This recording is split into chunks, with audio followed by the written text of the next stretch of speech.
예수님의 이름으로 기도합니다. 오늘 숨을 쉬는 것 감사,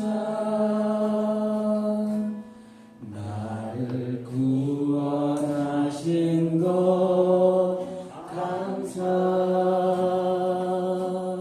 내 뜻대로 안 되고 주가 인도하신 것 모든 것 감사, 내게 주신 모든 것 감사, 때론 가져가심도 감사, 내게 고난 주셔서 주 뜻 알게 하신 것 모든 것 감사, 주님 감사해요, 주님 감사해요, 내가 여기까지 온 것도 은혜입니다. 주님 감사해요, 주님 감사해요, 나를 사랑하신 주 사랑 감사합니다. 항상 주 안에 있음 감사, 항상 주 안에 있음 감사, 참된 소망 주심도 감사,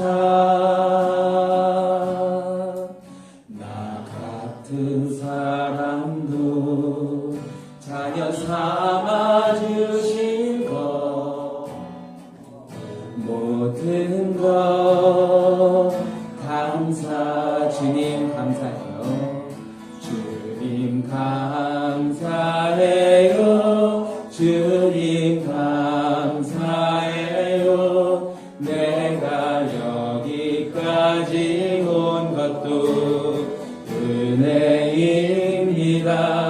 주님 감사해요, 주님 감사해요, 나를 사랑하신 주 사랑 감사합니다. 주님 감사해요, 주님 감사해요, 주님 감사해요, 내가 여기까지 온 것도 은혜입니다. 주님 감사해요, 주님 감사해요, 나를 사랑하신 주 사랑 감사합니다. 항상 주 안에 있음 감사, 항상 주 안에 있음 감사, 참된 소망 주심도 감사, 나 같은 사람도 자녀 삼아 주신 것 모든 것 감사.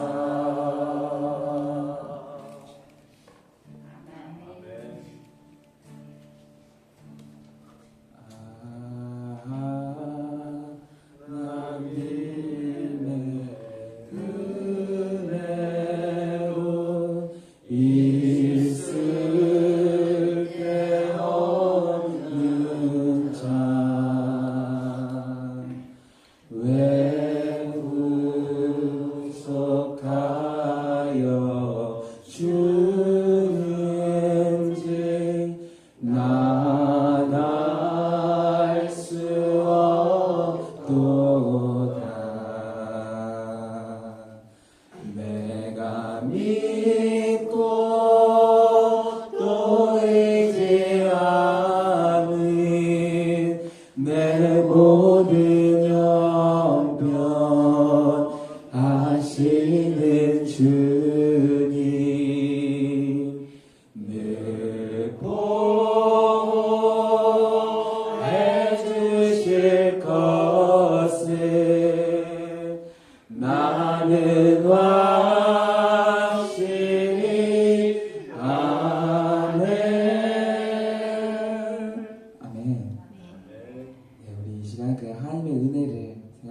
다시 한번 찬양하겠습니다.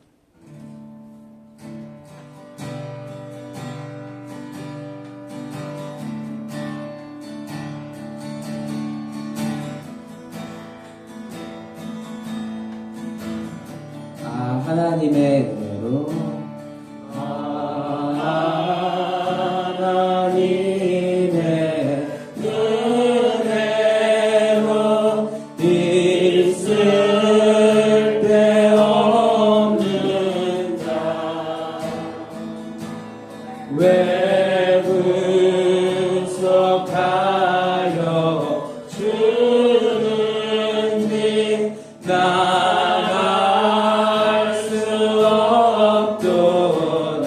왜 내게 굳센 믿음과 왜 내게 굳센 믿음과 도움을 주셔서 내 마음이 항상 편한지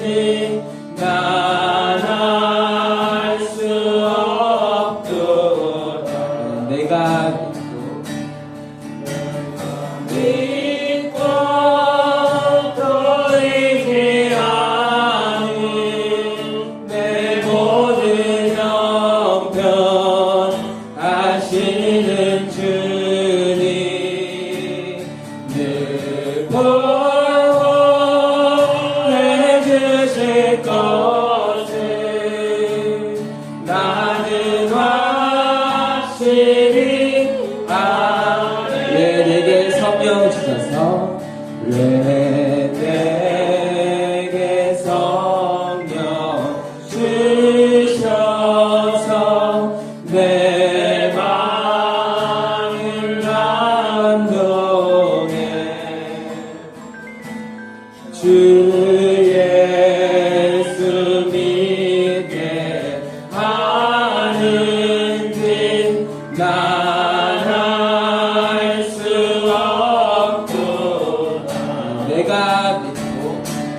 내가 믿고 또 의지하는 내 모든 영혼 아시는 주님 늘 보호해 주실 것을 나는 확실히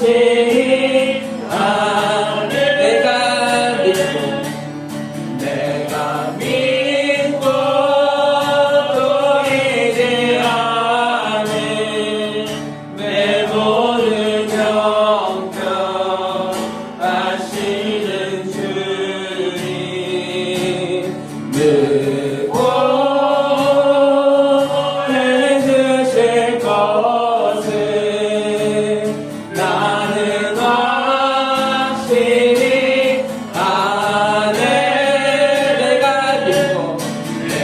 믿고 또 의지하는 내 모든 형편 아시는 주님 늘 보호해 주실 것을 나는 확실히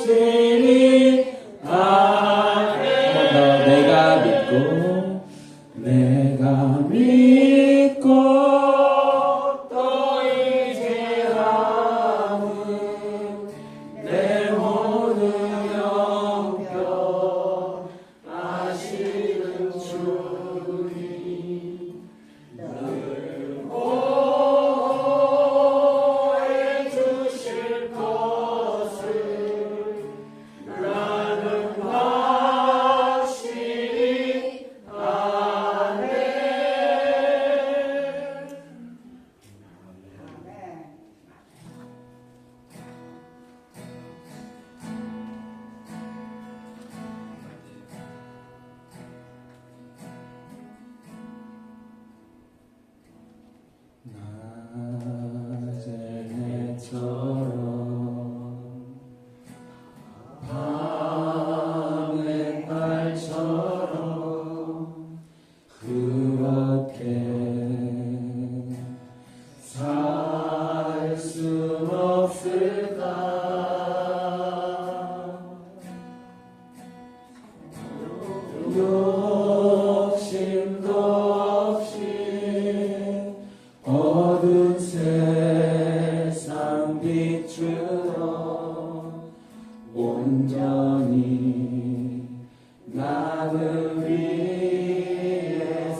가난한 영혼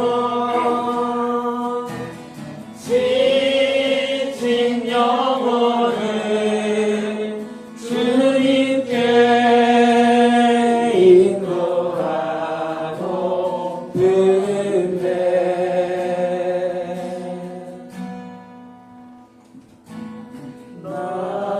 나의 욕심이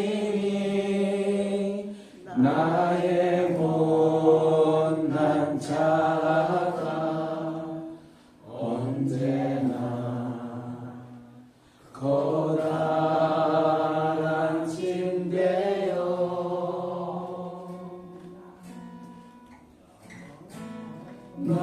나를 짓눌러 마음을 공복해 하니 예수여 나를 도와주소서. 예수님처럼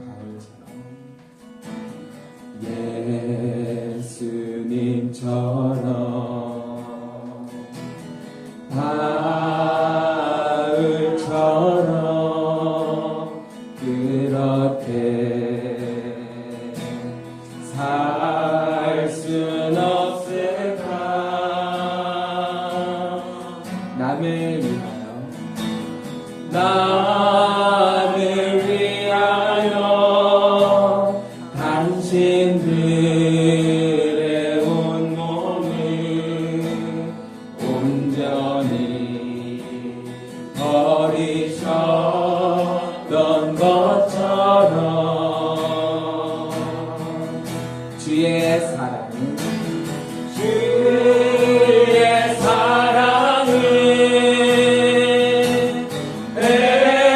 베푸는 사랑 값없이 그려주는 사랑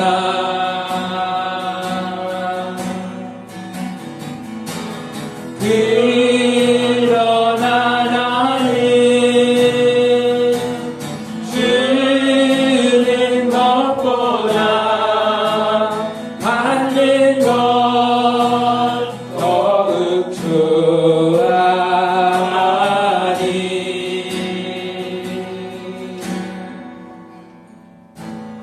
나의 입술은 주님 닮은 듯하나 내 맘은 아직도 주하여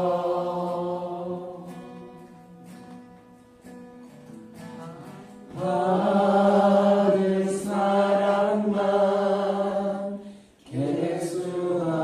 계수하고 있으니 예수여 나를 도와주소서.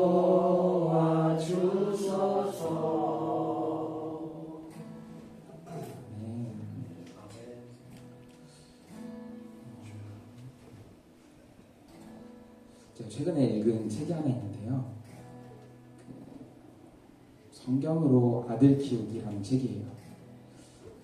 그 책을 쓰신 분이 사모님이세요. 사모님이신데 그 책에 이런 내용이 있더라고요. 어느 순간 자기가 가정에서 하나님이 되려고 하는 그런 때가 있었다고 해요. 그러니까 본인의 남편도 본인의 아들도 자기 뜻대로 하고 싶었던 거예요. 그리고 그거를 본인이 한 10여 년 동안 포기를 못 하셨다고 해요. 하나님한테 내가 맞잖아요. 내 생각이 맞지 않아요. 이렇게 해야 되지 않아요? 라는 생각이 너무 강하셨다고 해요. 이제 뭐 그게 나쁜 뜻이 아니라 그냥 그 가정에서 잘 하고 싶으셨으니까 그런 마음이 있으셨다고 해요. 근데 어느 순간 이게 너무 나의 욕심이었구나라는 생각이 드셨다고 해요. 본인의 그 욕심이 너무 컸다라는 생각이 드시면서 우리 가정의 주인은 내가 아니라 하나님이다라는 그런 고백을 그 책에 기록하셨더라고요. 우리가 이제 오늘 어버이 주일을 맞아서 그리고 가정의 달을 맞아서 각자의 가정을 위해서 이 시간 함께 기도함으로 오늘 시작했으면 좋겠습니다. 그리고 우리 가정의 주인이 하나님이심을 우리가 언제나 잊지 않으셨으면 좋겠습니다. 그게 뭐 제가 부모의 입장에 돼보지 못했지만 저도 자녀의 입장에서 사실 그럴 때가 있어요. 제가 저희 부모님 틀리고 내가 맞다는 생각을 할 때가 있거든요. 근데 그것이 아니라 우리 가정이 정말 하나님의 뜻에 맞게 가기를, 하나님의 뜻을 구하기를, 나의 욕심이 나의 못난 자아가 앞서지 않기를 우리가 이 시간 그렇게 우리 가정을 위해서 함께 또 기도하도록 하겠습니다. 함께 기도하겠습니다.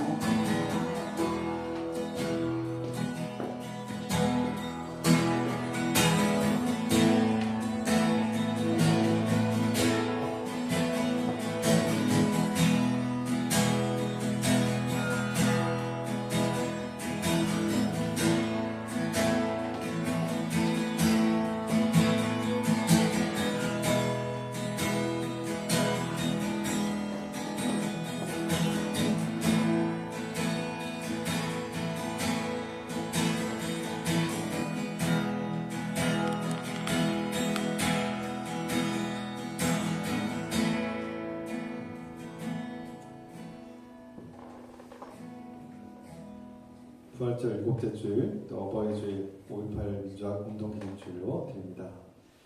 우리 주 예수 그리스도의 은혜와 하나님의 사랑과 성령의 통하심이 여러분과 함께 하시기를 축복합니다. 다 같이 사도신경으로 우리의 신앙을 고백합니다. 전능하사 천지를 만드신 하나님 아버지를 내가 믿사오며 그 외아들 우리 주 예수 그리스도를 믿사오니 이는 성령으로 잉태하사 동정녀 마리아에게 나시고 본디오 빌라도에게 고난을 받으사 십자가에 못 박혀 죽으시고 장사한 지 사흘 만에 죽은 자 가운데서 다시 살아나시며 하늘에 오르사 전능하신 하나님 우편한 자 계시다가 주로서 산자와 죽은 자를 심판하러 오시리라. 성령을 믿사오며 거룩한 공의와 성도가 서로 타는 것과 죄를 사하여 주시는 것과 몸이 다시 사는 것과 영원히 사는 것을 믿사옵나이다. 아멘. 찬송드립니다. 559장 찬송입니다. 찬송 드시면서 준비하시는 분 함께 드리겠습니다.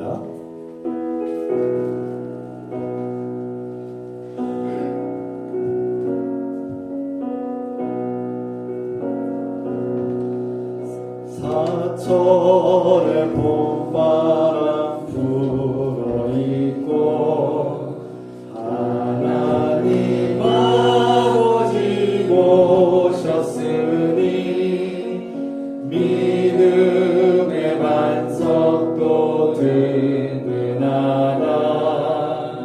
우리 집 즐거운 동산이라.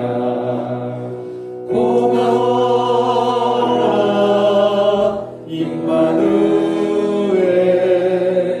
예수만 섬기는 우리 집. 고마워라 임마누엘 복되고 즐거운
박성원 목사님께서 기도해 주셨습니다.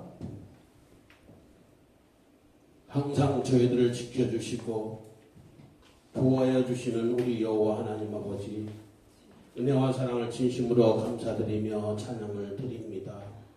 오늘도 저희들 주님 앞에 불러주시고 이 시간도 주님 앞에 나와 기도할 수 있도록 도와주시는 애 아버지 하나님 진심으로 감사를 드립니다.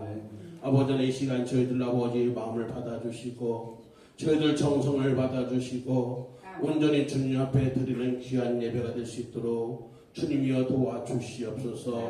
아버지 이 시간도 저희들 아버지 일주일 동안에 아버지 잘못된 거 있사오면 이 시간 용서하여 주시고 주님 앞에 더욱더 가까이 설 수 있는 귀한 저희들 될 수 있도록 주님이여 도와주시옵소서.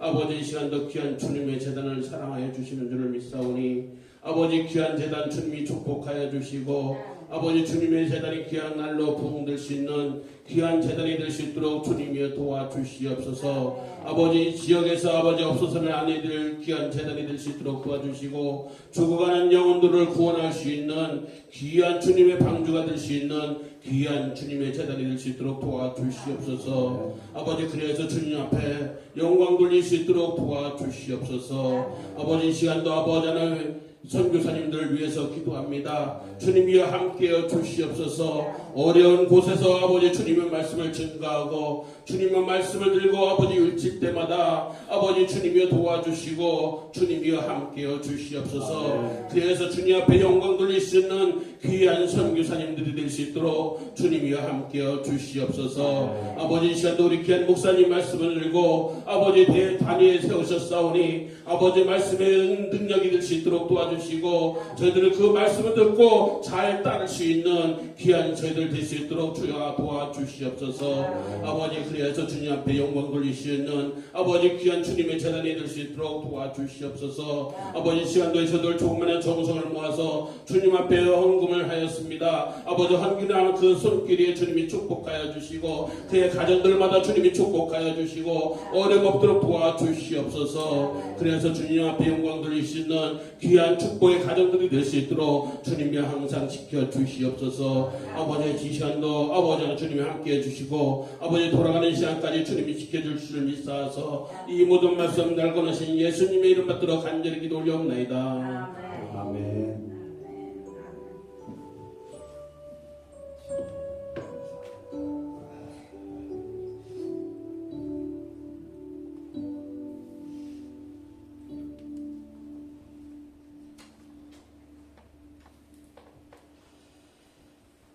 주 이름으로 축복하고 사랑합니다. 주 이름으로 축복합니다. 여러분 인사드리겠습니다. 반갑습니다. 이 시간에 이 예배에 참석하신 여러분들을 주 이름으로 축복합니다. 이 시간 몇 가지 소식을 전하겠습니다. 오늘은 부활절 일곱째 주일, 또 어버이 주일, 또 5.18 민주화 운동 기념주일로 드리고요. 다음 주일부터는 성령 강림 주일입니다. 우리 함께 기도할 텐데요. 방금 기도했지만 서로를 위해서 우리가 중보하며 기도합시다. 합심해서 함께 기도할 텐데요. 이 땅의 모든 부모들을 위해서, 또 이 땅의 자녀들을 위해서, 우리 그리스도인들의 가정이 하나님께서 기뻐하시는 건강하고 아름다운 가정이 되기를 기도합시다. 사랑의 하나님 아버지, 주님의 자녀들이 복되고 건강한 가정을 이루길 소망합니다.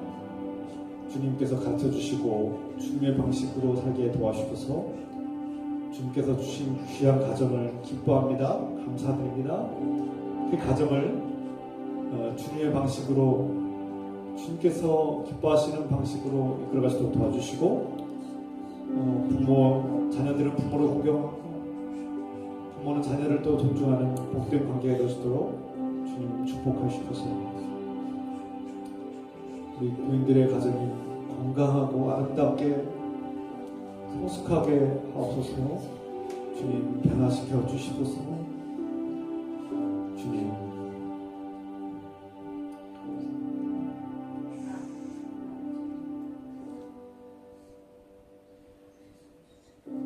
주님께서 주신 가정을 기뻐합니다. 주님께서 주신 부모와 자녀들을 기뻐합니다.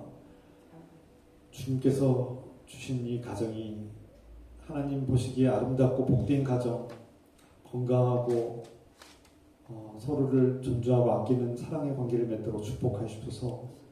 예수 그리스도의 이름으로 기도드립니다. 아멘.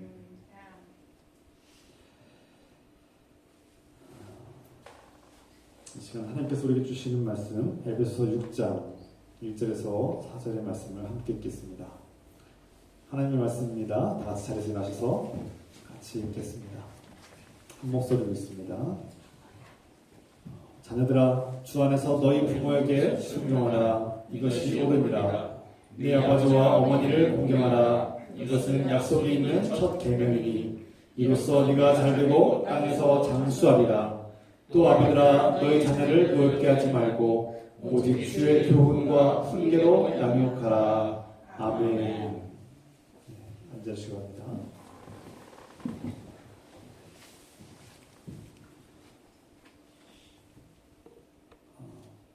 여러분, 우리가 오늘 말씀을 통해서 아시듯이 장수하는 사람들의 비결이 있다고.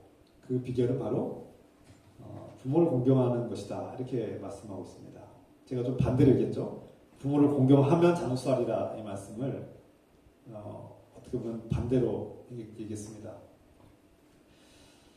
오늘 가정의 날을 맞이해서 또 어버이날을 맞이해서 부모와 자녀의 관계는 어떠해야 될까? 오늘 현실이 부모와 자녀들이 늘 사랑과 존경과 공경으로 그렇게 복된 관계를 맺고 있으면 이런 말씀을 하지 않았을 것 같아요. 성경에서 출애굽기 20장 10절 말씀을 통해서 또한 곳곳에서 성경에 반복해서 수없이 강조해서 하는 말씀이죠. 그 이유는 부모와 자녀의 관계가 올바르지 못하고 복되지 못하기 때문이 아닐까 생각하게 됩니다. 물론 부모로서 자녀를 사랑하죠. 대부분의 건강한 부모들은 자녀를 지극히 사랑합니다. 그리고 자녀를 올바르게 키우고 싶고 정말 잘 되길 바라는 게 부모의 마음 아닙니까?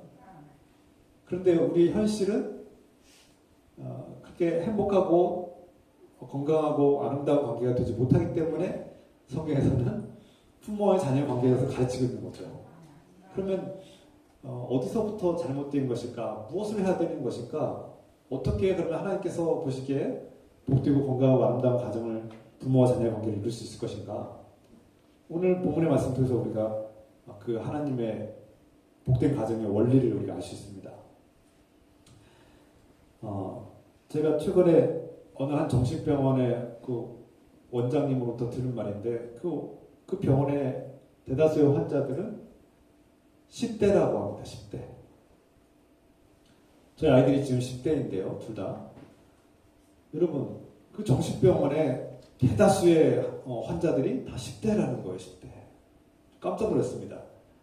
제가 과거에 가진 이 정신병원에 대한 개념은 이게 뭐 알코올 중독자들이라든지 정신분열증이라든지 어떤 좀 이렇게 나이가 있는 사람들이 주로 있을 거라고 생각했는데 그 어린 아이들이 정신병원에 가득하다는 겁니다.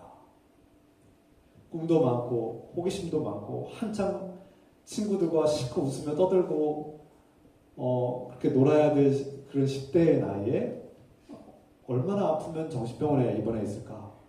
가슴이 아팠어요. 그 소식을 듣고 오늘날 한국 사회가 그렇게 행복하지 못한 사회가 아닌가라는 그런 지표로 삼을 수 있지 않을까 생각하게 됩니다. 물론 우리가 이미 알고 있듯이 우리 한국은 전 세계적으로 자살률이 가장 높은 나라죠.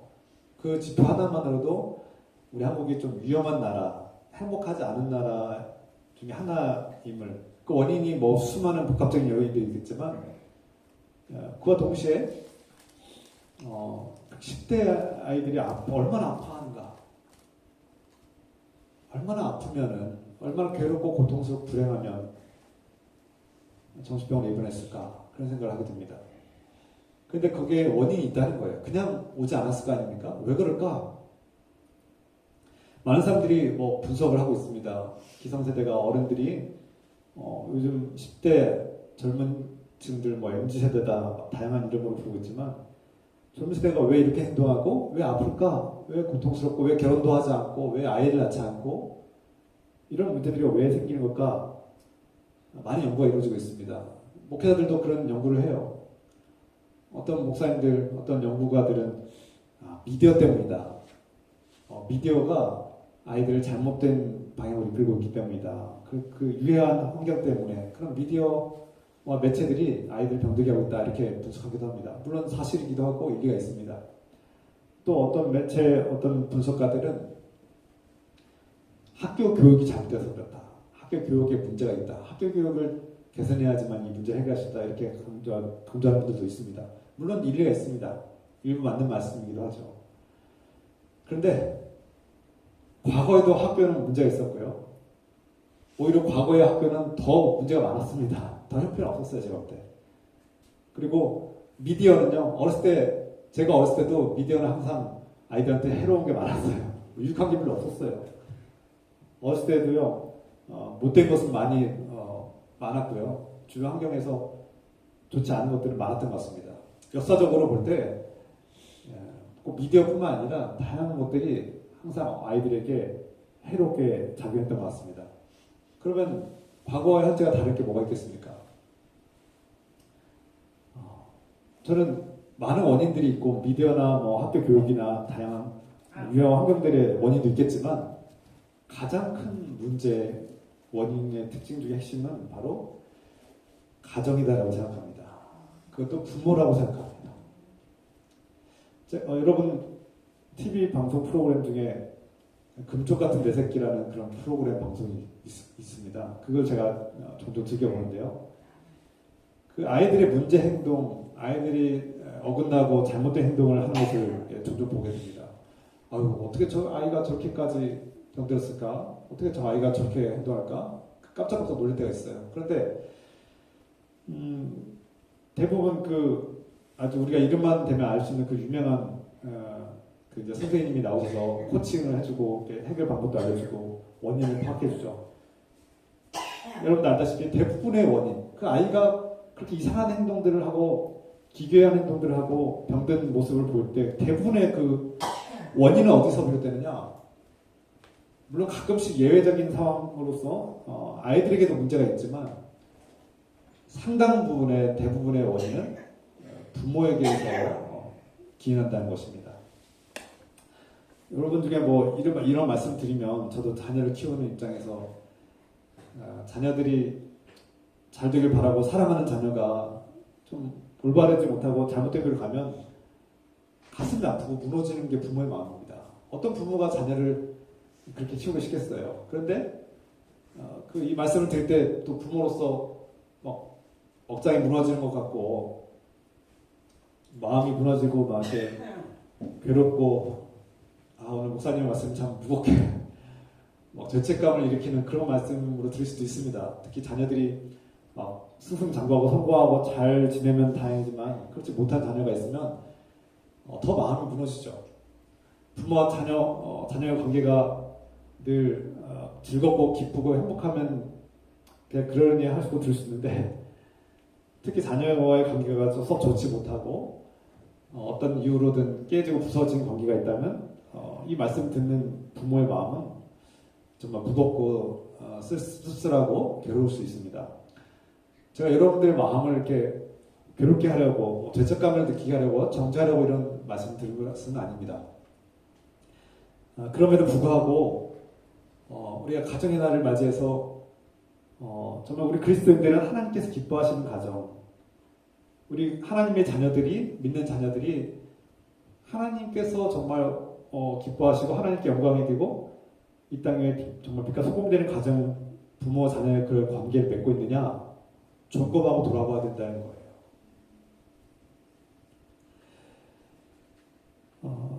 하나님을 알게 되고 또 그분을 믿음으로써 예수 그리스도, 하나님 아들 예수 그리스도를 받아들이신 저와 여러분들이 하나님의 자녀가 되는데 그러면 끝이냐? 이제 내가 하나님 믿으니까 끝이냐? 하나님 나라 구원 받은 자녀로 끝이냐? 아닙니다. 아니라는 거예요.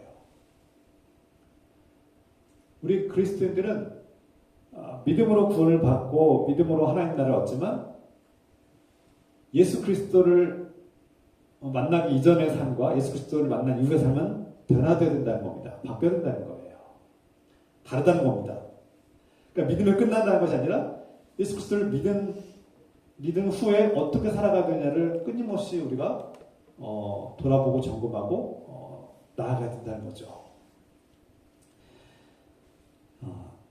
예수 그리스도를 알기 이전의 삶, 하나님이 누군지도 모르고 살던 내 중심의 삶, 나를 숭배하고 세상의 우상들을 숭배하면서 그 욕망을 따라 살던 삶이 이제는 끝나고 내 인생의 주인이 하나님이시고 하나님의 아들 예수 그리스도, 나를 구원하신 예수 그리스도가 내 인생의 주인이 될 때 어떤 방식으로 살아가야 되냐를 우리는 끊임없이 고민하고 연구하고 배우고 훈련해야 된다는 거예요.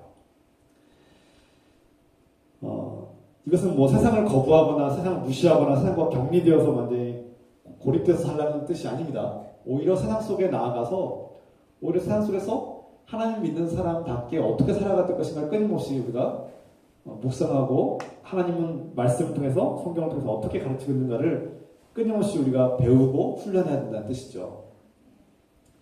그래서 오히려 세상 속에서 하나님의 뜻과 하나님의 말씀을 어떻게 적용하고 살 것인가를 우리는 배우고 훈련해야 됩니다. 그 중에 하나가 예배이고 이 공동체의 예배 속에서 우리는 또 성경의 말씀을 통해서 하나님이 우리에게 원하실 것이 무엇인가, 하나님이 주인이 되시는 삶은 어떠한 삶인가 끊임없이 배워야 되는 것이죠. 그냥 남녀가 만나서 부부가 되고 자녀를 낳고 그냥 그렇게 살면 끝이 아니라 원리가 있다는 거예요. 영적 원리, 어떤 가정의 원리, 사람들과의 관계 원리, 또 교회 공동체의 원리가 하나님께서 주신 섭리와 원리가 있다는 것이죠. 그래서 예수님 이전의 삶은 사도 바울의 표현대로 따르면 낡은 방식의 삶이고 옛사람의 삶입니다. 그 사람은 옛사람은 이제 죽었고 예수 이전의 삶은 죽었고 예수 그리스도를 만난 이후의 삶은 새 사람, 새로운 방식으로 살아야 된다는 뜻으로 사도 바울은 그런 방식으로 얘기하죠. 옛사람은 죽고 새 사람이 되었다 이렇게 말씀합니다. 여기는 깊은 뜻들이 담겨 있는데 그 중에 핵심은 예수 이전의 삶과 예수 이후의 삶이 달라야 된다는 것을 말하고 있는 것이죠. 사도 바울은 오늘 말씀을 통해서 이러한 변화는 예수님을 만난 사람들의 변화는 가정에서부터 이루어져야 된다고 말씀하고 있어요. 하나님이 누구인가 그리고 예수 그리스도가 누구인가를 알게 된 사람들은 변화가 일어나는데 가장 첫 번째 일어나는 변화는 가정에서, 특히 부부관계에서부터 변화가 일어나야 된다. 그렇게 가르칩니다. 그래서 사도 바울은 서신서에서 교회마다 하나님의 말씀을 증거하고 하나님이 누구이며 예수 그리스도가 왜 있다는 것이었고 그분이 무엇을 하셨는지를 전합니다. 그리고 나서 여러분들이 이제 가정에서 변화되어야 된다고 꼭 가르칩니다. 마지막에 에베소서에도 1장에서 5장까지는 하나님과 예수 그리스도에 대한 말씀을 전하고 마지막에 여러분들은 가정에서 변화되어야 됩니다. 첫 번째 부부관계를 변화시키십시오. 세상의 방식, 옛사람들이 살아가던 방식으로 그냥 누구나 하나님 없이, 하나님과 상관없이 자신들 마음대로 살아가던 그런 부부관계가 아니라 하나님께서 원하시는 방식으로 하나님 말씀 안에서 부부관계를 이루어가십시오라고 가르칩니다. 그럼 그게 무엇이냐? 어떻게 변화되란 말씀이냐? 뭐 여러 가지 핵심적인 말씀도 있지만 오늘 말씀 사도 바울이 우리에게 전하는 핵심 중에 하나는 바로 존중하라 그 뜻입니다. 존중하라. 부부관계는 존중해야 된다. 서로. 십계명에도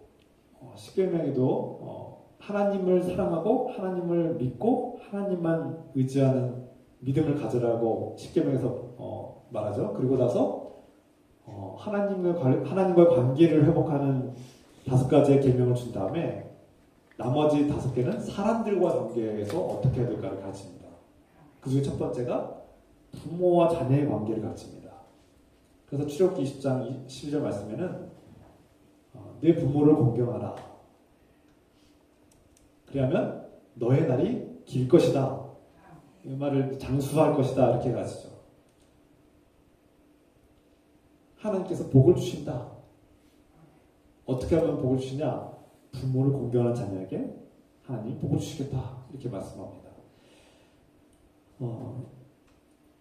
부모를 공경하는 자에게는 네가 준 땅에서 그의 날을 길게 하겠다.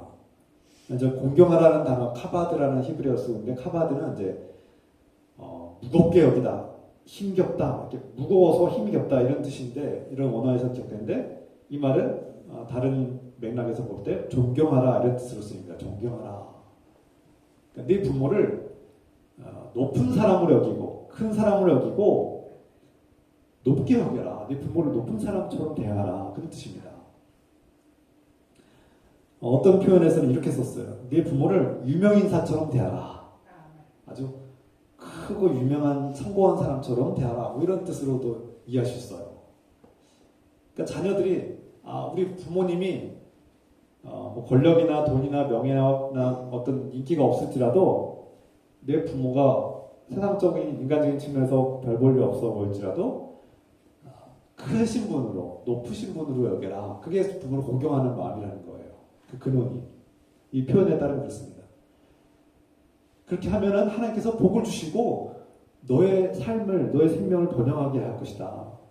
네가 오래 살 것이다. 이런 복을 주시겠다는 거예요. 하나님께서 약속을 하신 거죠. 약속을 하신 겁니다. 그래서 제가 처음에 이 말씀을 시작할 때 그러면 장수하는 사람들의 특징은 부모를 공경하는 것이 아닌가 그렇게 생각해 볼 수 있다는 거죠.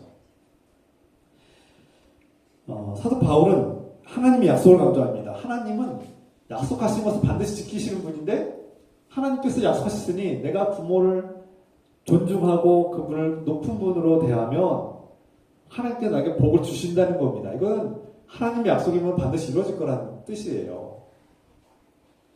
그래서 하나님의 복을 받는 비결을 우리에게 가르쳐 주는 겁니다. 제가 오늘 복 받는 비결, 그러니까 서로 존중하는 삶, 또 가로치고 제가 복 받는 삶이라고 제가 말씀드렸죠. 그러니까 우리가 복을 받는 비결 중에 하나가 내가 복을 받고 싶어요. 내 인생이 좀 불행한 것 같아. 내 인생이 복을 못 받은 것 같아. 이 문제의 원인이 뭘까? 해결하려면 어떻게 해야 될까? 부모를 공경하라는 겁니다. 부모를 어떻게 공경하냐? 그게 무슨 뜻이냐? 부모를 높은 사람처럼 대접하라는 거예요. 이것을 잘하고 있느냐? 현실은 그렇지 않다는 거예요. 그러니까 성경이 가르치죠. 잘 못하니까 가르치는 겁니다. 모든 자녀들이 부모를 잘 공경하면 이런 말씀을 안 했을 것 같아요. 제대로 못하니까. 하나님께서 주신 그 부모, 하나님께서 나에게 주신 부모를 선물로 여기고 그분이 하나님의 다음으로 크신 분으로 여기는 것. 그것이 공경의 시작이라고 볼 수 있습니다. 우리 교회가 이것을 제대로 가르치지 못한 것 같아요. 많은 말씀을 전했지만 이 첫 번째 하나님의 약속이 있는 이 계명을 교회가 강조하지 못한 것 같아요. 돌아보니까. 특히 이 시대가 포스트 모더니즘 사회, 권위가 무너지는 사회, 권위를 존중하지 않는 시대인데 부모를 공경하지 않는 시대가 아닌가 들어보듭니다. 근데 그 원인도 있습니다. 그 원인도 있어요. 고대 로마 시대에 특히 로마 그리스 시대에 헬레니즘 시대 또 대부분의 세계가 다 가부장제 시대인데 결혼을 거래로 여길 때가 많았습니다. 대부분 사람들이 거래로 남편은 뭐 소 한 마리를 주고 여자를 데려오는 거예요. 사오는 겁니다. 물물 교환하는 거예요. 내가 소 한 마리 주고 양 한 마리 주고 저 여자를 데려오는 겁니다. 그럼 내 거가 되는 거예요. 그 여자는 내 겁니다. 그 아내를 소유물로 여기는 거예요. 그럼 그런 결혼 생활에서 자녀도 그 소유물인 아내가 낳은 자녀도 내 거예요. 내 거 소유물에 불과합니다. 그러니까 내 마음대로 할 수 있는 존재로 여기는 거예요. 그리고 가부장제 사회에서 아버지의 절대적인 권한이 강조되면서 아버지들이 그 소유물로 여기는 내 마음대로 해도 된다는 생각 속에서 자녀들을 어떻게 합니까? 지나치게 엄하게, 지나치게 과중하게 꾸짖고 상처를 줍니다. 그리고 어렸을 때 자녀들이 부모로서 상처를 받고 삽니다. 특히 아버지. 가부장제 사회에서 권한을 가지고 있는 아버지들이 자녀들에게 상처를 주죠. 그러면 대부분 자녀들은 사랑받고 자랐다기보다는 내가 지나치게 과중하게 엄격한 아버지의 꾸지람과 호통을 들으면서 자란 아이들이 상처를 받고 자라죠. 그러면 어떻게 됩니까? 그 마음속에 아버지에 대한 반감, 아버지에 대한 미움이 싹틉니다. 물론 한편으로는 나를 낳아주고 길러주고 먹여주고 돌봐준 아버지의 고마움도 있지만 그 고마운 마음이 아버지에 대한 분노가 더 커서 아버지가 주는 상처, 아버지가 주는 그 모욕과 아버지가 주는 그 억압과 폭력 때문에 그 고마운 마음이 다 사라지고 분노가 쌓이는 거죠. 그 부모에 대한 분노가 상처가 응어러지어져서 분노에 대한 반감과 미움과 저항으로 나오게 됩니다. 그럼 삐뚤어지는 거예요. 자녀들이 삐뚤어지는 겁니다. 어긋나게 되기 시작하는 거예요. 서로 사랑의 관계, 인격적인 관계를 맺지 못하고 어긋나기 시작하는 거예요. 앞서 말씀드린 것처럼 그런 사회 문화 어떤 제도가 부부관계에서부터 문제를 일으키고 사람들이 만든 제도예요. 하나님이 만들어준 제도가 아니라 사람이 만든 제도로서 부부관계가 무너지고 자녀와의 관계가 무너지기 시작하는 거죠. 그럼 이것을 어떻게 해결해야 되냐? 물론 고대 사회에도 어떤 힘있고 능력 있는 재산이 많거나 신분이 많은 높은 여인들, 귀족 여인들 중에서는 남편에게 자기의 권리를 행사하기도 하고 요청하기도 했어요. 그러나 그건 소수에 불과했지 대부분의 사람들, 한국 사회도 우리 100년 전만 해도 조선시대에만 해도 어디 여자가 남편한테 오늘날처럼 이렇게 행동할 수 있었겠습니까? 앞서 말씀드린 것처럼 근데 시대와 지역마다 서구와 또 동양이 다르겠죠. 시대와 지역마다 이 사람들이 만들어온 제도와 구조와 문화와 전통은 다 바뀌는 거예요. 진리가 아닙니다. 진리가 아니에요. 아버지가 절대로 존경받는 시대는 이제 진리가 아니에요. 그거는 바뀌었어요. 지금 그렇게 행동하면 쫓겨납니다. 존중 못 받아요. 제가 이 말씀 드린 이유는 세상이 만든 세상의 방식을 따르는 삶, 그것을 그리스도인들이 당연하다고 따르는 것이 문제라는 겁니다. 당연하지 않다는 거예요. 우리는 세상이 다 그렇게 살고 세상이 다 그렇게 해왔더라도 모든 시대와 전통과 문화가 그렇게 해왔을지라도 하나님을 믿는 자녀들이 그리스도인의 가정에서는 세상의 방식이 아니라 그 낡은 방식을 버리고 새로운 방식으로 살아가야 된다는 겁니다. 주님의 방식으로, 예수 그리스도의 방식으로 살아가야 되는데 그것이 무엇이냐? 존중하라는 겁니다. 존중하라. 서로 존중하는 삶을 살자. 그것이 오늘 사도 바울이 우리에게 강조하는 겁니다. 주님의 방식으로 이제 살아가야 되는데 주님을 사랑하고 주님께서 원하시는 방식으로 살아가야 되고 부부관계에서부터 그 사람을 소유물로 내 마음대로 해도 되는 존재로 여기지 말고 그 사람은 하나님께서 맺어주신, 하나님께서 나에게 주신 선물로 하나님이 나에게 주신 함부로 해서는 안 되는 내가 존중해야 될 존재로 봐야 된다는 겁니다. 이게 주님께서 주신 주님의 방식이라는 거예요. 그래서 아담이 하나님께서 주신 하와를 자신의 갈빗대로 만든, 자신의 몸의 일부로 만든 하와, 이브라고도 하고 하와라고도 하죠. 그 하와를 아내로 맞이할 때 뭐라고 말합니까? 엄청난 감탄사를 쓰면서 오라! 내 몸 중에 몸이요 내 뼈 중에 뼈로다. 이것은 최고의 칭찬과 찬사고 존경하는 겁니다. 존중하는 겁니다. 너 하나님이 나한테 준 내 노예, 내 부속물, 내가 마음대로 했는 존재가 아니라 최고의 존재, 나에게 준 최상의 존재로 여기는 거예요. 존중하는 겁니다. 우리가 부부관계를 돌아볼 때 세상에서는 과거에는 남자가 여자를 무시해도 됐어요. 그건 세상의 방식입니다. 근데 하나님의 자녀들이 그렇게 하면 안 된다는 거예요. 하나님의 자녀들은 내 아내를 부속물처럼 여기면 안 된다. 내가 소 한 마리 주고 데려왔으니까 내 거다라고 생각하면 안 된다는 거예요. 그런 식의 낡은 방식을 버리라는 겁니다. 이제는 하나님의 방식, 주님의 방식인데 그것은 존중하는 거예요. 과거에 어린아이들 무시당했어요. 제가 어린 시절만 해도 아이들은 힘없고 연약한 보잘것없는 존재로 여김받았어요. 존중받지 못했어요. 인권도 없었어요. 뭐 인권이 어디 있어요, 아이들한테. 제가 어린 시절 뭐 70년대만 해도 인권이라는 건 찾아보기 힘들었어요. 아이들의 인권은 거의 찾아보기 힘들었어요. 근데 요즘은 달라졌죠. 아이들을 존중하는 시대로 가야 합니다. 부모가 자녀를 존중하고 또 자녀는 부모를 존중하는 삶을 살아라. 이것이 주님께서 우리에게 주신 방식이라는 거예요.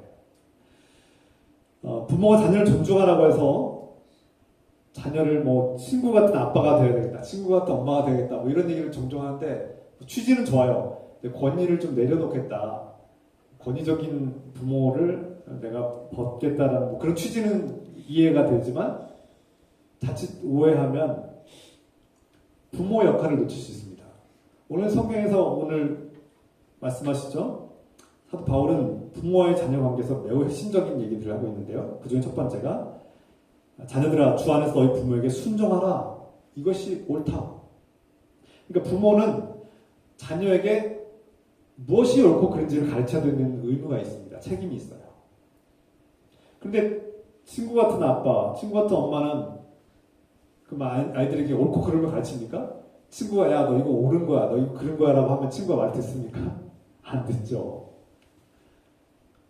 근데 우리가 친구 같은 엄마 아빠가 되겠다고 아이들을 이렇게 편안하게 수용해줘요. 아이들이 원하는 데 다 해주고 권위를 다 벗어버리려고 노력하는데 어떤 면에서는 뭐 권위적인 아버지에 대한 그런 권위적인 권위를 내려놓으려는 노력은 가상하지만 또 그것도 왜곡된 벗어난 것이죠. 부모로서의 주견, 책임과 역할, 의무는 자녀에게 무엇이 옳고 그른가를 가르쳐야 된다는 겁니다.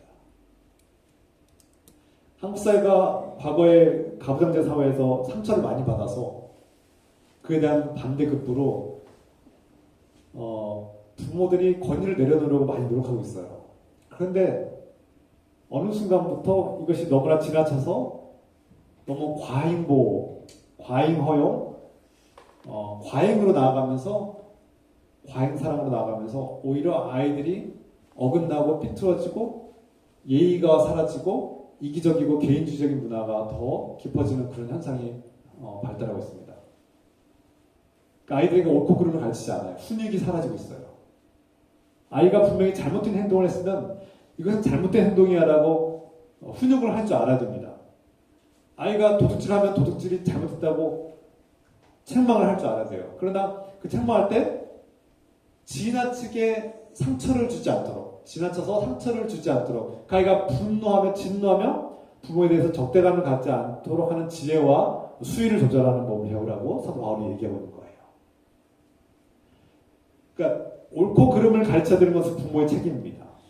그런데 이것을 하지 않으면 한국 사회는 무너질 겁니다. 제가 이렇게 박물관 같은데 아이들과 함께 이제 저희 아이들과 함께 가끔씩 박물관 같은데 가는데 어떤 5살, 뭐 4살짜리 여자아이가 막 그 기념물에 막 올라가요. 막. 그 올라가면 안 되는 곳인데 거기 올라가서 막 만지겠다는 거예요. 그 기념물을 만지고 싶은 거예요. 뭐 호기심에 그럴 수 있죠, 아이들이. 그러면 부모는 어떻게 됩니까? 아이야, 저것은 공공물이야. 우리가 내 것이 아니야. 저건 공공의 것이고 만지면 훼손이 되므로 만지면 안 된다라고 분명히 가르쳐줘야 되고 끄집어 내려야죠. 그리고 혼을 내야 됩니다. 이것은 잘못된 일이야. 하면 안 된다라고 알려줘야 됩니다. 그런데 엄마가 내버려둬요. 그 엄마가 옆에 있어요. 1m 거리에 있는데 가만히 지켜봅니다. 그냥. 그 아이가 막 기어 올라가요. 그 기념물을 만져요. 내버려둬요. 우리가 기죽이면 안 되지. 기죽이면 안 되지. 내버려둬요. 그냥. 그 만지고 막 부서뜨리고 막 망가뜨립니다. 내버려둬요. 내 새끼가 최고인데 내 새끼가 우선이지. 뭐 저까지 기념물이 뭐가 우선이야. 벌써 시민의식이 무너지는 거예요. 아기가 이기적인 존재가 되는 거예요. 그리고 옳고 그름을 분별하지 못하는 존재가 되는 겁니다. 도둑질을 했는데 그까짓 내가 돈 주면 되지. 편의점에서 10,000원짜리 훔쳤어요. 그거 얼마나 된다고 내가 돈 준 대가 아니야 하면서 10,000원 던지고 가요. 그런 부모가 아이를 망치는 겁니다. 아이가 망가지는 거, 훈육이 사라지는 거예요. 분명히 그 성경적인 삶이 아니에요. 과거에는 너무나 과하게 엄격하고 무서운 아버지, 어머니, 그런 부모들이 아이들에게 상처를 주면서 너무 상처를 받고 분노하면서 자란 자녀들이, 부모들이 새로운 세대가 되면서 그렇게 아이를 과잉 허용을 하는 것은 아닌가. 그러면서 자녀들이 무너지는 거예요. 제가 봐도 저건 아닌데 가만히 내버려둬요. 한마디도 하지 않아요. 오히려 제가 막 끄집어내고 싶은데 남의 아이도 끄집어냈다가 난리가 날 것 같으니까 제가 내버려둬요. 저건 아닌데. 이래서 훈육이 사라지고 아이들이 예의가 사라지고 어른들을 막 무시하고 막 욕하고 막 폭력을 지르는 그런 아이들이 생기기 시작한 겁니다. 부모에게 발길질하고 부모에게 욕하는 아이들이 생기기 시작한 거예요. 그러면 혼을 내야 되지 않습니까? 훈육을 해야 되는데 부모 훈육을 하지 않아요. 어떻게 내 귀한 자식, 내가 참아야죠. 내가 당해줘야죠. 어떻게 아이를 혼내요? 그냥 넘어가요. 그 아이는 그러면 그 일을 반복하고 해도 되는구나. 그 아이는 계속해서 비틀어지는 겁니다. 물론 제가 누구를 비난하거나 누구를 뭐 공격하거나 죄책감을 갖게 하라는 것은 아닙니다. 아이를 키워본 부모는 누구나 다 자신이 부족하고 연약하다는 걸 압니다. 그래서 자녀 교육에 있어서 누군가를 가르치는 건 참 어려운 일이에요.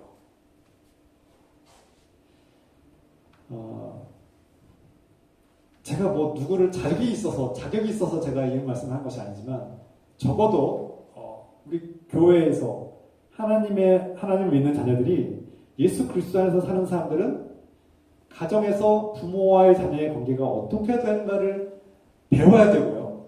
성경에서는 무엇을 가르치고 있는가, 어떻게 하라고 가르치고 있는가, 그 원리를 세세하게 다 가르치지 않아요. 그러나 원리를 알고 있어야 돼요. 그것은 부모가 자녀에게 옳고 그름을 가르쳐야 될 의무와 책임이 있다는 거예요. 이것을 포기하지 말라는 겁니다. 그런데 현대 우리 한국 사회에서 그것을 포기하는 부모들이 많다는 거예요. 훈육의 권리를 내동댕이 치는 부모들이 많다는 거예요. 이것은 세상적인 방식일 수 있지만 우리는 하나님의 방식을 따라 살아야 된다. 그래서 자녀들에게 무엇이 옳고 그른지를 가르쳐야 되는데 그 옳고 그름을 분별하려면 어떻게 됩니까? 앞에서 말씀드린 것처럼 시대와 지역과 역사와 전통에 따라서 기준은 계속 바뀌어요. 그걸 믿으면 안 돼요. 과거에는 그것이 옳았지만 50년 전에 그것이 옳았지만 100년 전에는 그것이 옳았지만 지금은 옳지 않아요. 100년 전에 부모 세대는 아이들을 막 호되게 때렸어요. 그게 용납이 되는 시대였어요. 그럼 이 시대의 아이들 때리면 학대죄가 됩니다. 바뀌었어요. 그것이 옳다 그러다가 문제 아니라 진리와 기준이 무엇입니까? 하나님의 말씀이라는 뜻입니다. 세상의 기준은 계속 바뀌게 돼 있어요. 100년 후마다 아니면 50년 후마다 30년마다 지역마다 동양과 서양마다 다 바뀔 수 있어요. 다 바뀝니다. 어느 곳에서는 그것이 맞지만 어느 곳에서는 틀려요. 어느 곳에서는 손으로 밥 먹는 것이 정당하지만 어느 곳에서는 손으로 밥 먹으면 퇴출당하는 시대, 그런 지역이 있지 않습니까? 바뀌는 거예요. 그러나 하나님 말씀이 변함이 없다는 거예요. 2000년 전에도 부모는 자녀에게 옳고 그름을 가르쳐야 된다는 이 말씀은 2000년 전에도 옳았고 지금도 옳습니다. 2000년 전에 가르치는 이 사도 바울의 말씀이 부모가 가부장적 사회에서 모든 절대 권한을 가졌던 부모 시대였지만 사도 바울은 그 시대의 방식을 따르지 말고 주님의 방식, 자녀를 존중하십시오. 자녀를 지나치게 호되게 혼내고 억압함으로써 자녀들이 상처받지 않도록 해야 합니다. 이것이 그리스도인들이 살아가야 될 방식입니다라고 가르치는 거예요. 여러분, 모든 사람들이 모든 세대와 모든 지역에서 부모가 자녀를 때리고 호되게 혼내는 것을 당연시하던 시대에서 사도 바울은 그렇게 하지 말라는 겁니다. 아이를 존중하라는 거예요. 자녀를 존중하면서 키우라는 겁니다. 이게 성경적 방식이고 하나님의 방식이에요. 그래서 우리는 하나님 말씀을 통해서 무엇이 옳고 그른지를 알 수 있다는 거예요. 세상의 방식들, 학교에서 가르치는 방식들 물론 일리는 있지만 바뀝니다. 변화됩니다. 그러나 하나님 말씀, 그 안에 핵심적인 원리와 가정의 원리, 부모와 자녀의 관계의 원리는 변하지 않는다는 거예요. 그러므로 우리는 하나님 말씀을 배우고 하나님께서 그 어떠한 가정을 이루시길 원하시는가를 우리가 배우고 훈련할 필요가 있어요. 이미 70대, 80대가 되셔서 이미 다 자녀들 키우고 성장하고 다 독립했지만 여러분들에게도 해당되지만 저는 이 말씀이 또 다른 누군가에게 젊은 세대에게 이 말씀이 하나님의 방식으로 전달되길 소망합니다. 여러분들이 이미 어떻게 보면 이제 다 끝났을 수도 있어요. 자녀 교육이 다 끝났을 수도 있어요. 자녀가 지금 40대, 50대인데 자녀 교육을 얘기하겠습니까? 내 손에 다 떠났는데. 그런데 제가 이제 이 말씀을 하는 이유는 저희 아이도 있지만 이 어떤 유튜브 통해서 누군가가 이 방송을 듣는다면 이 말씀을 듣는다면 그리스도인들은 그리스도인의 방식, 하나님의 방식으로 가정을 이끌어야 된다는 것을 깨달았으면 좋겠습니다. 그래서 우리 부모들은 자녀들에게 끊임없이 하나님 말씀을 가까이 하도록 가르치고 하나님 말씀을 통해서 진리를 분별하고 참과 거짓을 분별할 수 있는 그런 지혜와 능력을 키울 수 있도록 우리가 하나님 말씀을 가르치고 하나님 말씀에 이 모든 가정의 원리들이 담겨 있다는 것을 자꾸 전해야 됩니다. 그래서 여러분들이 직접 해야 될 일을 때로는 목회자가 또 그 일을 돕고 목회자 설교를 통해서 누군가는 이 설교를 통해서 도전을 받았으면 좋겠어요. 성경에 가정을 행복하게 이끌어가는 방식과 원리가 성경에 제시되고 있구나. 우리가 이것을 간구하고 살았구나. 그냥 부모를 공경하라는 말씀을 듣긴 했지만 그것이 핵심이 무엇인지 잊어버렸는데 그것의 핵심 중에 하나는 존중하는 것이구나.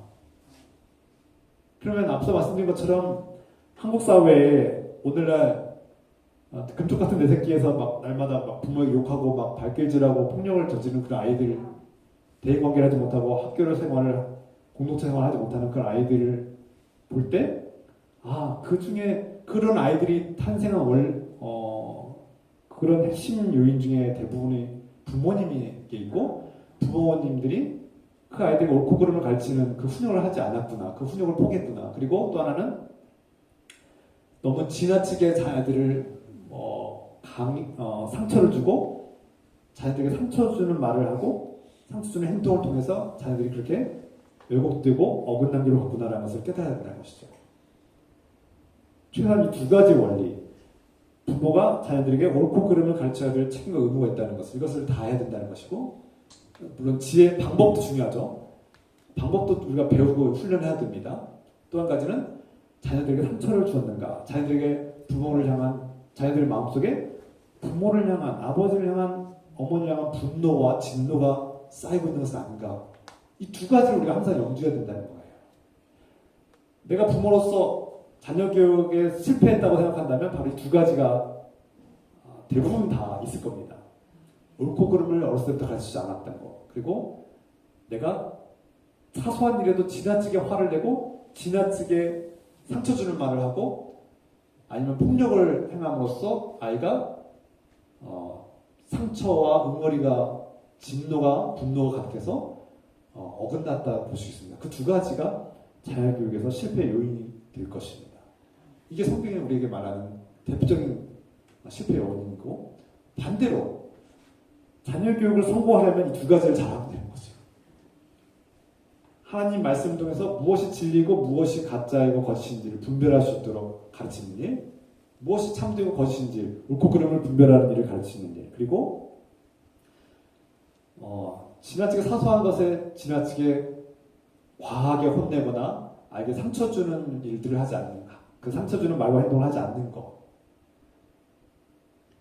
이 모든 것을 한마디로 요약하면 존중하는 일입니다. 부부관계에서 제가 정말 사이좋게 지내시는 부부관계를 보면 대부분 서로 존중해줘요. 서로 존중하는 말을 하시고 존중하는 행동들을 하실 때 이렇게 이혼하지 않고 이렇게 오랫동안 이렇게 서로 함께 노년까지 부부 생활하는 것을 보게 됩니다. 근데 누군가 한 명이 상대방을 무시하기 시작하고 존중하지 않고 함부로 행동하기 시작하면 그 관계는 오래가지 못하죠. 부모와 자녀의 관계도 마찬가지입니다.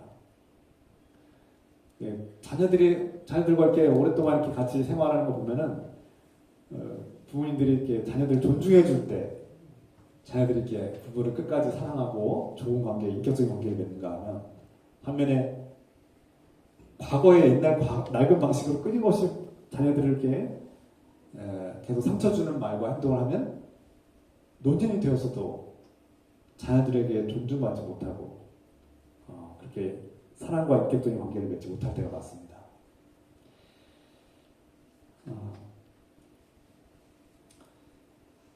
오늘날 한국 사회가 많은 젊은이들이 결혼도 하지 않으려고, 물론 할 수 없는 거겠죠. 하지 않으려는 것도 있겠지만 할 수 없는 것도 있습니다. 이것은 뭐 정확하게 통계적으로 나타낼 수 없지만 이미 현실적으로 우리는 알고 있죠. 이 젊은 세대가 결혼을 하고 싶어도 하지 못하는 그런 환경과 구조, 또 결혼을 하지 않으려는 그런 영향도 있죠. 왜 그렇습니까? 그리고 또 결혼을 하더라도 자녀를 많이 낳아야 한 명, 그것도 한 명도 안 낳으려고 하는 그런 부모들이 많죠.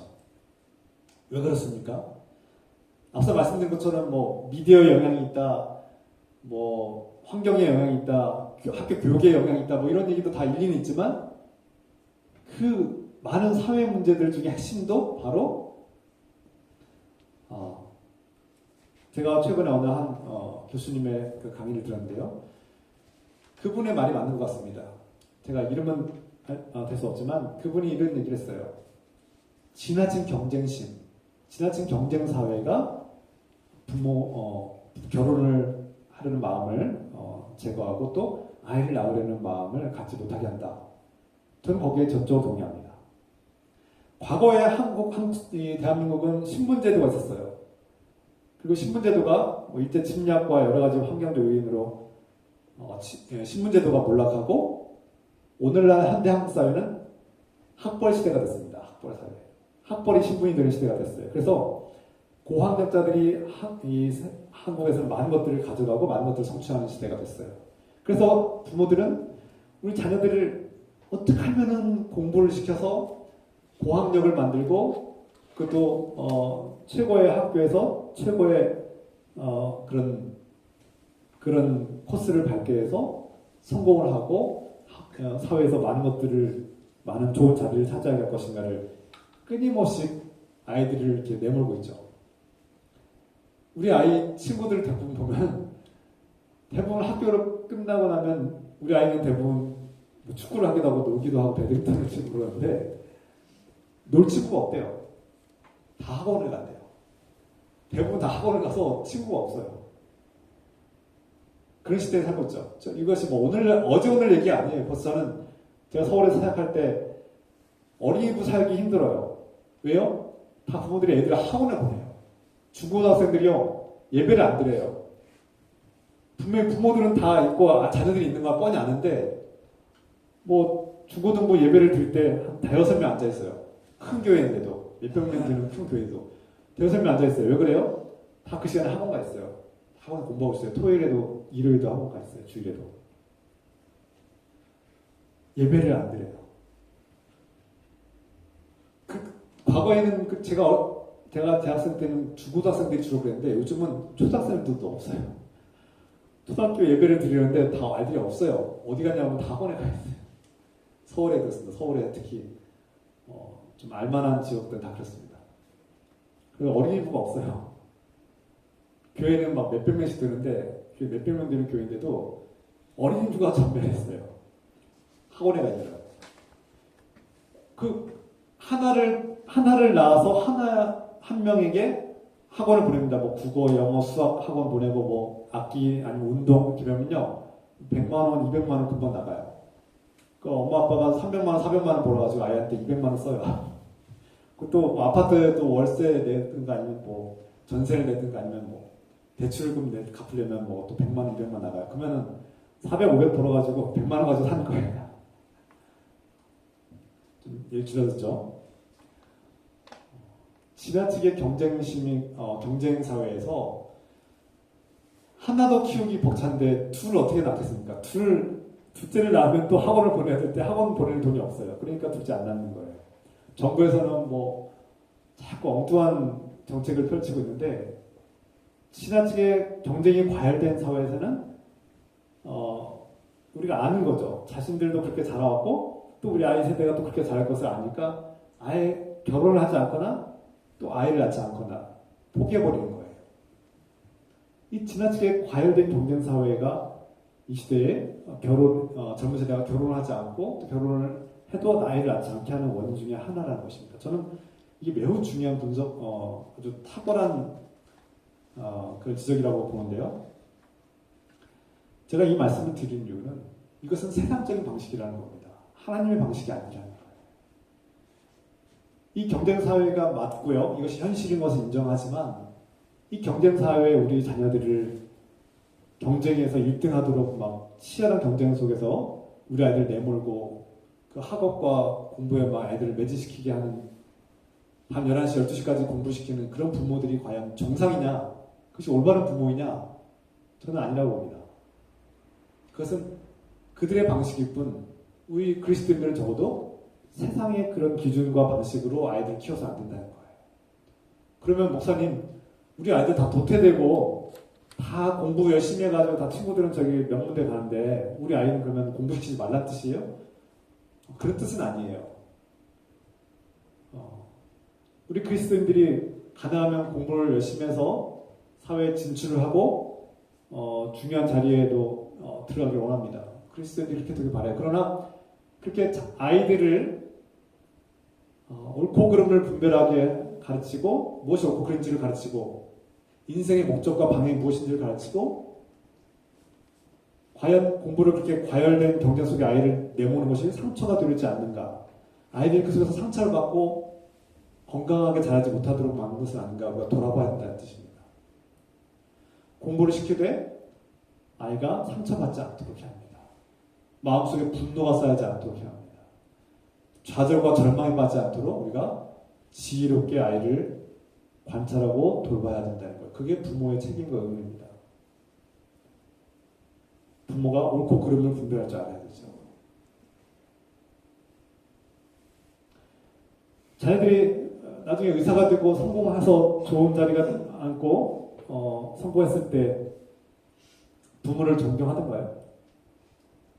어렸을 때부터 막 공부해라 가지고 좋은 대학 보내고 그렇게 투자해가지고 좋은 자리에 앉았을 때 그 자녀가 부모를 사랑하고 존경하던가요? 대부분 그렇지 못하는 얘기를 제가 듣습니다. 그렇게 평생토록 아이에게 헌신하고 몰입하고 그렇게 투자했는데 아이가 성공했어요. 좋은 자리에 앉아서 돈을 잘 벌어요. 그런데 아이들이 뭐라고 합니까? 물론 한편으로 고마움도 있겠지만 엄마 아빠가 나를 사랑하지 않았다고 분노합니다. 엄마 아빠가 나를 사랑해주지 않았다고 분노하고요. 이거 내가 노력해서 된 거지 뭐 엄마 아빠가 한 거야? 라고 이기적인 생각으로 부모를 대합니다. 세상적인 방식으로 자녀들을 숭배하듯이 이 경쟁사회에서 1등으로 키우려고 그렇게 심혈을 기울였지만 돌아오는 것은 배신과 허망함과 절망감이죠. 부모와 자녀의 관계에서 존중은 사라지고 서로를 존중하는 관계는 깨어지고 부서졌습니다. 그리고 오히려 서로에 대한 원망, 나를 사랑해주지 않았다, 분노의 적대심을 드러내고 오히려 서로 사랑하지 못하는 그런 관계가 되지 않았나 돌아보게 됩니다. 이것을 해결하려면 어떻게 해야 됩니까? 서로 존중하는 관계를 다시 회복해야 합니다. 지금 내가 부모로서 자녀에게 하는 말과 행동이 존중하는 마음이 있는가?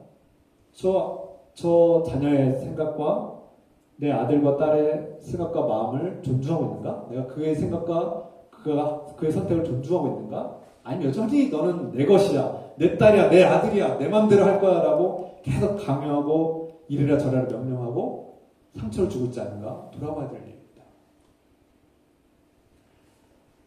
자녀들은 하나님께서 주신 그 부모를 하나님의 방식으로 나를 자녀들은 하나님이 나에게 주신 선물로 부모를 여기고, 물론 부모가 부모의 역할을 감당하지 못하고 오히려 학대하고 폭력을 행사하고 범죄자가 되면, 가해자가 되면 그 부모는 거리를 두고 멀리하는 게 맞습니다. 차라리 버리는 게 낫지 않을까 생각합니다. 자녀를 학대하고 폭력을 행하고 끊임없이 상처를 주고 자녀의 삶을 짓밟는 부모라면 차라리 멀리하고 떠나는 게 나을 것 같습니다. 저는 그런 것을 억지로 막 부모를 섬겨라, 효도해야 된다, 그런 말은 오히려 위험한 말이라고 생각합니다. 자녀의 삶을 망치고 파괴하는 부모는 떠나야죠. 벗어나야 됩니다.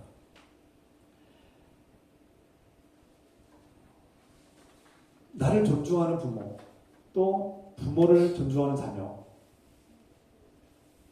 그러면 어떤 것이 존중하는 삶이냐? 제가 오늘 좀 길어졌는데요. 경청합시다. 자녀는 부모의 말을, 부모는 자녀의 말을 끝까지 들읍시다. 끝까지 들어주고 그 사람이 무슨 말을 하려는가, 자녀가 또는 부모가 무슨 말을 하려는가, 저 마음속에 무슨 의도로 어떤 마음을 가지고 나한테 얘기하는가를 끝까지 듣고 인내심을 가지고 들었으면 좋겠습니다. 대부분 부모들은, 자녀들은 뭐 한마디 하면 또 시작이구나 하고 딱 끊어버리잖아요. 또 시작이구나. 끊어버리고 내 말을 하죠, 또 내 말을. 근데 그렇지 말고 우리 그리스도인들이 존중하는 삶을 살려면 끝까지 들읍시다.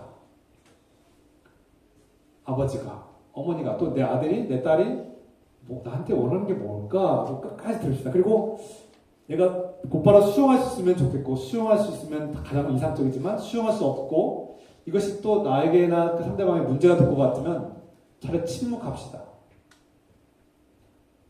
과거에 하던 방식으로 너 이러니까 문제하다고 이렇게 하지 말고, 반박하지 말고 우선은 그 아이가 뭘 원하는가, 내 딸이, 내 아들이 뭘 원하는가를 듣고 이해하려고 노력하고 이걸 배우고 훈련해야 합니다. 그리고 좀 마음에는 내키지 않지만, 그래서 마음 내키지 않고 좀 반박하고 싶은 마음이 들더라도 좀 침묵합시다. 그리고 생각해 봅시다. 저희가 어쩌다가 저런 생각을 하고 저런 선택을 했을까? 무조건 다 용서하고 받아들이라는 뜻이 아닙니다. 앞서 말씀드린 것처럼 옳고 그름을 우리가 분별해야 되죠. 옳은 것은 수용하고 옳지 않은 것은 우선은 침묵해야 합니다.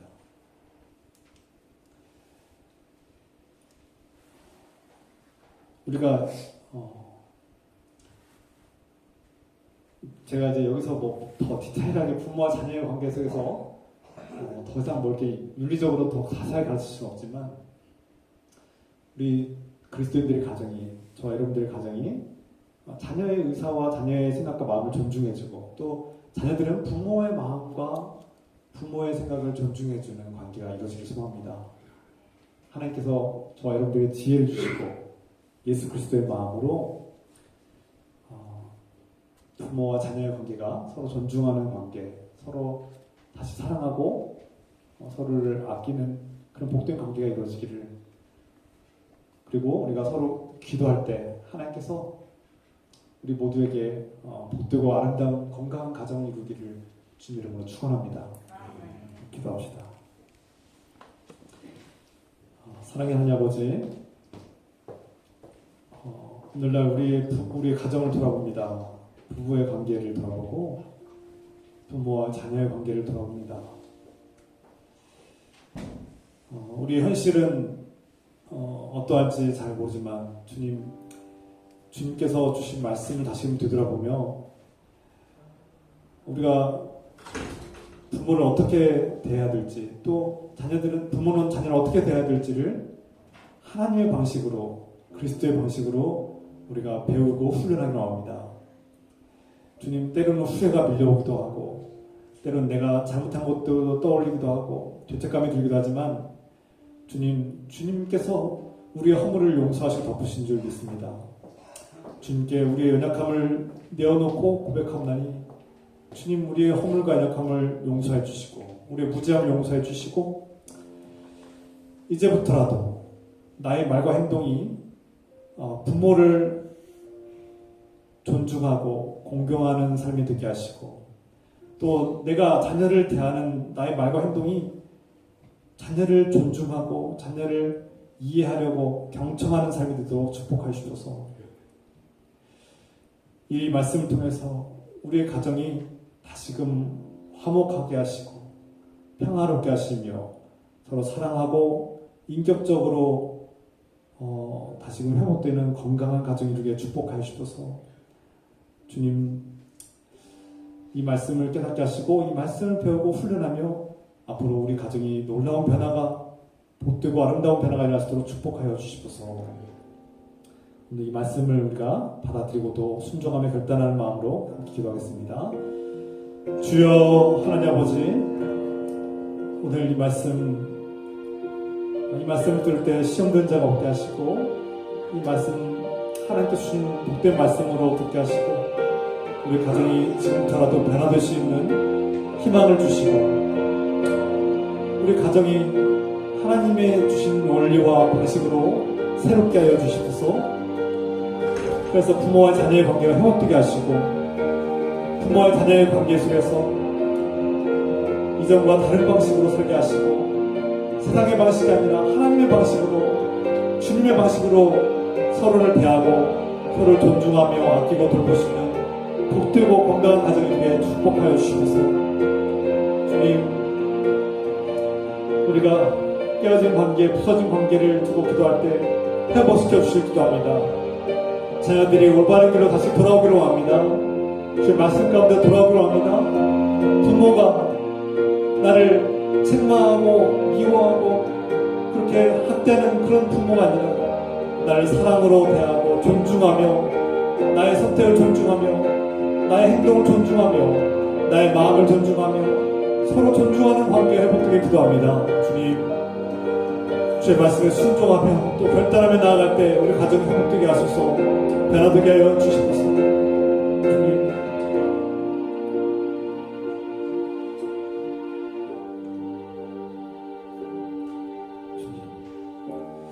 주님, 오늘 이 말씀을 통해서 우리는 하나님께서 기뻐하시는 방식으로 주님의 방식으로 부모는 자녀를 돌보고 자녀는 부모를 존경하는 그런 복된 관계가 이루어지길 소망합니다.